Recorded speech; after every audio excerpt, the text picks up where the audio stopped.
So, hi guys. Ayan, good afternoon everyone. So, ayan guys. Mag-harvest ako ngayon sa berries namin kasi nahinog na siya, baka maubos sa mga ibon. So, ayan guys. Nilagyan ko siya ng net para hindi nga makain ng mga ibon. So, hinog na sila guys. So, ayan. Tinanggal ko yung net para easy lang siya nakukuha.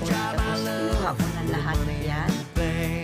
Ano siya, maasim na matamis ang lasa niya, pero masarap naman siya. And then, kinuha ko na yan lahat guys. Ayan, lang siya. So, mag 3 years pa to sa amin.